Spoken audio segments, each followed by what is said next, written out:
Hey there, Griff Hamlin here from Blues Guitar Unleashed. Welcome. Thanks for joining me. In today's video, we're going to talk about pentatonic scales, and we're going to talk about timing, and we're going to talk about the important aspect of timing that isn't often discussed.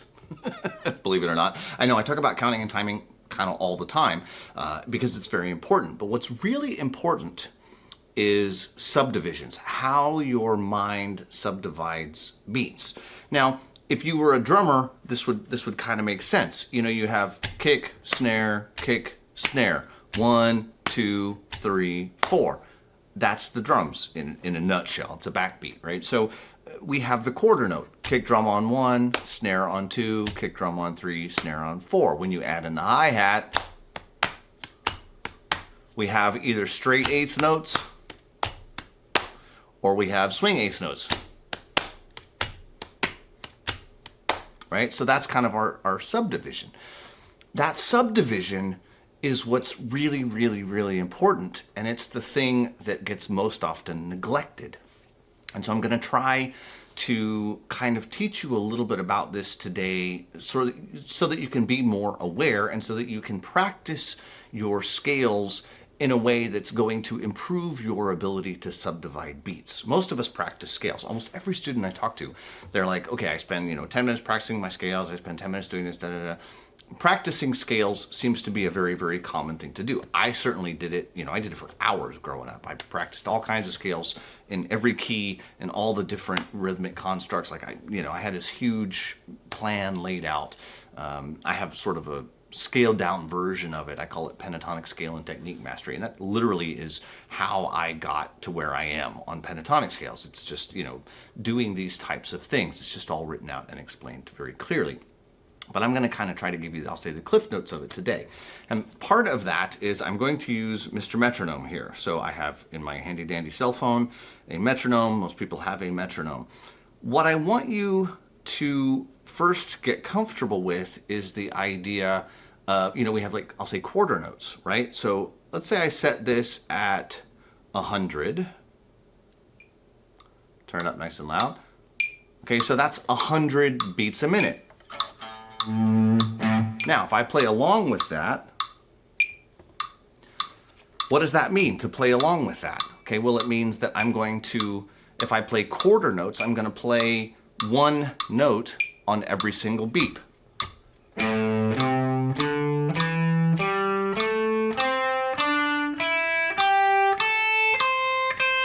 Now I'm going to double the top note. You can, or you don't have to, it doesn't matter. Okay, so there, I just played at 100 beats per minute, I played in quarter notes. So if somebody says to you, I can play my scale at 100 beats a minute, that doesn't really mean anything, because do they mean quarter notes or eighth notes or 16th notes or triplets? What could it be, right? So let's try it at eighth notes. 1 and 2 and 3. So notice that my metronome is not going to give me the eighth notes. Now, if you were playing along to a drum beat and it had a hi-hat, then you might be able to hear that. But I want you to get used to being able to do this without hearing it, right? There's gonna be times in your life where you're going to hear that hi-hat and you're going to want to do something different than what that hi-hat is doing. So you really want to get used to being responsible for the subdivision of the beat. In fact, I can tell you that often you're going to want to do something different than what that hi-hat is doing. Either you will double it, you will halve it, you will do some version, some multiple of that thing, and it isn't going to be that thing, and you're going to have to ignore it to the best of your ability. So try not to get used to relying on it, all right? So let's, again, 100 beats a minute. 1 and 2 and 3 and 4 and 1 and 2 and 3 and 4 and 1 and 2 and 3 and 4 and 1 and 2 and 4 and 1 and 2 and 3, right? Okay, now, cool. Let's say that you try that, Okay, and let's say that the following happens. First, 1 and 2 and 3 and 4, and now I start. Okay, if I've never talked to you about counting in, you've got to count yourself in. If you were playing in a band, you'd have to count the band in. Always count yourself in, because you want to get used to getting that clock started before you play. I probably don't talk about that enough. Always count yourself in. So I'm going to count myself in. 1 and 2 and 3 and 4. And now right away, if I can't stay with that, we've got a problem and we need to turn that off. But let me show you. Here's what I never want to hear. 1, 2 and 3 and 4 and 1, 3 and 4 and 1 and 2 and 4. Right? I'm clearly not playing to the metronome.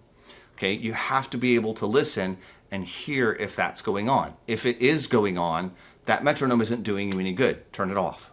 Okay? A lot of students try to work with the metronome far too early. Okay? If you are not playing with it, if you cannot hear beyond a shadow of a doubt that you are playing and staying with the metronome, then turn it off and count. 1 and 2 and 3 and 4 and 1 and 2. Tap your foot. Count out loud. Do all of the things that we talk about. That's what's going to internalize the clock and slow the metronome down. Okay? So maybe we'll try it at 70. Okay? 1 and 2 and 1 and 2 and 3 and 4 and 1. At that speed, good. Maybe you can do it. And you're able to take the time to listen and to hear. Am I at the same time as this? Am I getting ahead? Am I getting behind? I got to speed up. I got to slow down. Every single beep, you have to judge where you are and what's going on. And are you with it? And if you're not, you have to fix it every single beat. It sounds a lot more challenging than it is. It'll probably be challenging right at first, but I can promise you that as you get the hang of it, it'll get better. Now, here's what usually happens. So let's say you can do it at 70. I'm going to go ahead, I'm going to double this. I'm going to get it up to 140. Okay? Now, you may not be able to do 140 yet. That's okay, but I'm just going to play, and notice I'm just playing good old box 1. Right? It could be any of the boxes, and in fact, should be all of the boxes. Right? You should do this with every single box. If you don't know one of them very well, it's going to become very obvious, and it's going to solve itself very quickly if you do these exercises with the box that you don't know. So it's a great way to really get your boxes down, right? Okay, so here at 140, eighth notes. 1 and 2 and 3 and 4 and 1 and 2 and 3 and 4 and 1 and 2 and 3 and 4 and 1 and 2 and 3 and 4 and 1 and 2, 4 and 1 and 2 and 3 and 4 and 1 and 2 and 3 and 4 and... Okay, now, maybe you can do that. Maybe you cannot. For the sake of our discussion, let's assume that you can. So, my next question to you, if you were sitting in front of me, would be, great, that's awesome. You're playing eighth notes at 140. Let's bring it to half speed, right? Back down to 70. And let's do 16th notes. 16th notes. What are 16th notes? 1E and a 2E and a 3E and a 4E and a... We're now putting 4 subdivisions in every beat. A 1E and a 2E and a 3E and a 4E and a 3E and a 4E and a 1E and a 2E and a 3E and a 4E and a 1E and a 2E and a 3E and a 4E and a... Okay, now, 99 out of 100 times, that falls apart. 140, if I have a student that can play the eighth notes at 140, 99 out of 100 times that same student cannot play 16th notes at 70. It is the exact same tempo. The number of notes per minute, right? At 140 beats a minute, you play, let's say it was 120. No, I don't know. The math is hard. All I know is if you cut the tempo in half, if you go from 140 to 70 and you double the number of notes in the beat, it's the same. It's the same finger speed, right? So if I play 16th notes here,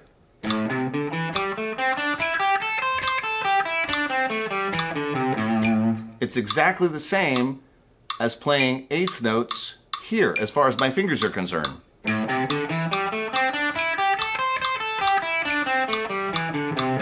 Right? It's exactly the same. If I could do the math in my head, I would explain it for real, but I hope I think you get the idea, right? If I take the tempo, I cut it in half, but I double how many notes I gotta play each beat, it ends up the same. Okay, so why is it that I have so many students that can play at 140, 150, 180? You'd be surprised. Like, I think my metronome ends at like 200 and something, and I can play that. It seems like a lot, but it's only 8th notes, okay?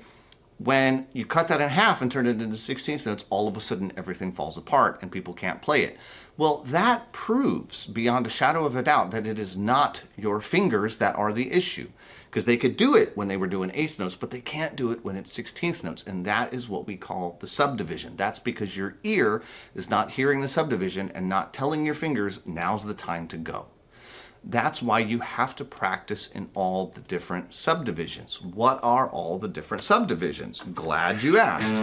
Okay, if I come back down to a nice sane tempo, let's try let's do 70, right?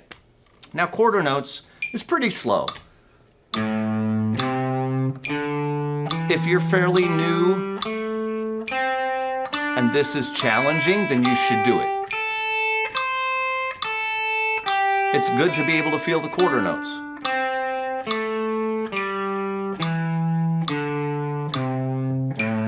The next one is going to be, so obviously quarter notes are 1 per beat. 8th notes will be 2 per beat. 1 and 2 and 3 and 4 and 1 and 2 and 3 and 4 and 1 and 2 and 3 and 4 and. 8th note triplets is going to be 3 per beat. 3, 4 and a 1 and a 2 and a 3 and a 4 and a 1 and a 2, 3 and a 4 and a 1 and a 2 and a 3 and a 4 and a 1 and a 2 and a 3 and a. And usually they don't end easily like that. It's fine. You just pick it, just stop. Okay? Notice I'm still counting out loud. I think that's super vital at this stage of the game. Finally, we would do 16th notes. 1E and a 2E and a 3E and a 4E and a 1E and a 2E and a 3E and a 4E and a 2E and a 3E and a 4E and a 1E and a 2E and a 3E and a 4E and a. All right. So those are the tempos that you want to do. Now, if you're considerably further along, you could do things like sextuplets.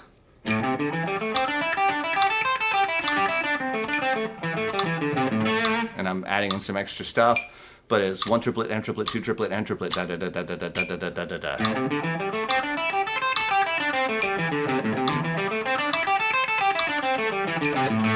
I don't generally recommend that, but I'm sure there's probably some folks out there that would really dig that sound, so I'll throw it out there. Generally, when I was growing up, all I played was quarter notes until it was clear I didn't need the quarter notes anymore. 8th notes, 8th note triplets, and 16th notes. If you do that, do it on all the boxes. I did it in every key. That's probably a tall order, but maybe pick a key each day and do it all. You'd be surprised how quickly it'll go by. Now, you remember I said earlier that if you find a spot and you're like, okay, well, I can play this at 8th notes, but if I cut it in half, I can't play it in 16th notes. What you have to find is you have to find that tempo where you can do quarter notes, 8ths, 8th triplets, and 16th notes. You're going to have to find what that is for you. It's probably going to be down around 55 or 60 beats per minute. If it is not at least 60 beats per minute, don't turn the metronome on. Because if it's not at least 60 beats per minute, it's really hard to stay with a metronome that's only beating at about 50 or 45 beats a minute. That's more than a second between beats. And that's a long time when you're trying to count that in your head. It's very difficult to do that. So my suggestion would be to just count out loud, no metronome, until you get to the point where you're at about 60 beats per minute. Now, keep that in mind, because In that scenario where you are not yet at that point where you're doing 60 beats a minute, you're going to practice just counting, just tapping your foot and counting. And when I say tapping your foot, I mean things like making sure that you only tap on the number. 1E and 2E and 3E and so I'm counting out loud, I'm tapping in the right place. These are all things that I'm doing to train my ear to hear these subdivisions, right? Now, what you don't want to do is this, 1E and 2E and because my foot is now tapping eighth notes while my mouth is counting 16th notes. So be careful about things like that. That's a very common mistake. I see it all the time. I want you to be aware of it. So if you do it, you'll catch it and stop doing that.